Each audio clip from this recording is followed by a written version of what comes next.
How do you size up the situation in terms of the people running against, not necessarily against you as such, but running also for this seat, and because they're also running against you?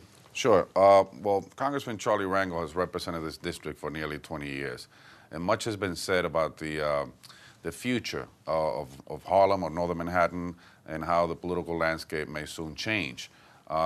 It's no secret that he lost the chairmanship of Ways and Means. That's very significant. Had he still been chairman of Ways and Means, I probably wouldn't be running. Why? Why not? If you still feel he should be replaced, why wouldn't you be running if there wasn't that ethical cloud hanging over him? Because if he were chairman of Ways and Means, it's too important, many people feel, even if he was not even doing a good job, even if he had all this turmoil around him, but the fact is he still would have the potential, and potential is a key word and a very big word, the potential to deliver, not just for this district, but for New York State.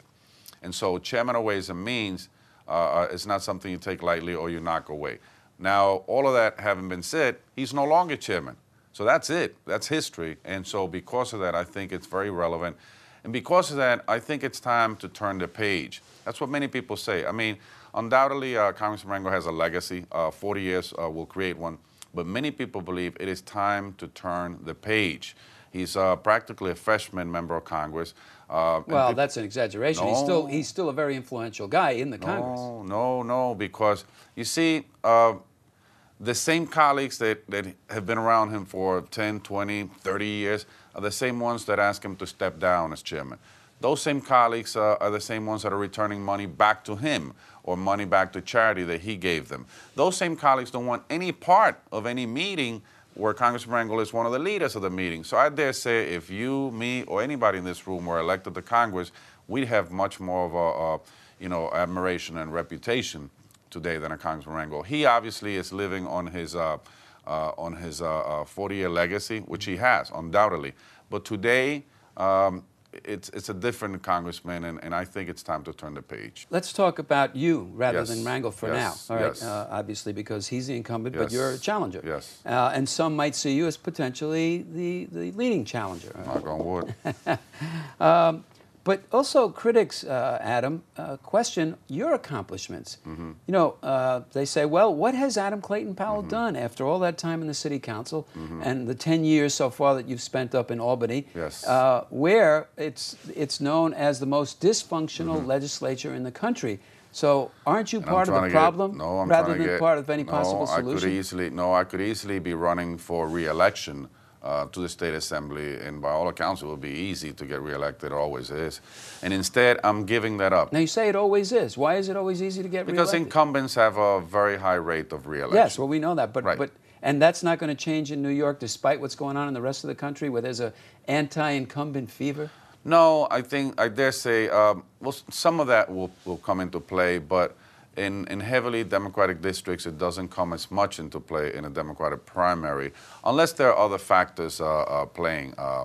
And so for me, there would be no other factors. I could easily, as I mentioned, run for re-election. But instead, I decided to leave the Assembly after 10 years and risk everything, so to speak, and run for Congress. If I don't make it, I'll be unemployed. So you're not running simultaneously? You can't.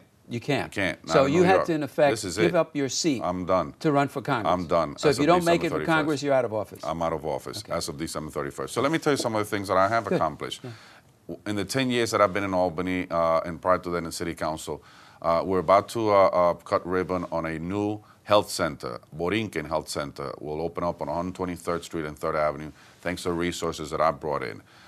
We have Is this from when you were in the council or as a result of your role in the state legislature? Now in the Assembly, right. When I was in the council, we brought computer labs to all of the public school buildings that needed one in my council district. Passed a law in the Assembly for senior citizens. It's called SCREE, Senior Citizen Rent Increase Exemption.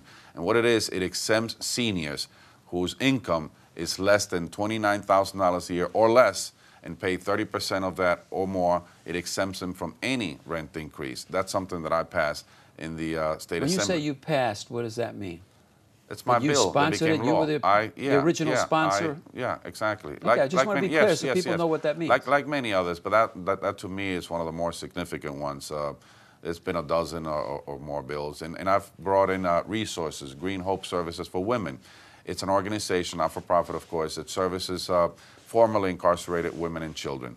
I brought not only the resources and the part of the funding to build a new facility, which is on 119th between First and Pleasant, and we will cut the ribbon within the next few weeks, but I also fought and worked with the state agencies to make sure that there were 2 elevators in place instead of 1, to make sure that it was 1 bathroom per unit rather than 1 bathroom for the entire floor to share. And these are the little things may seem trivial to some, but they were very significant to the people who will now benefit from them.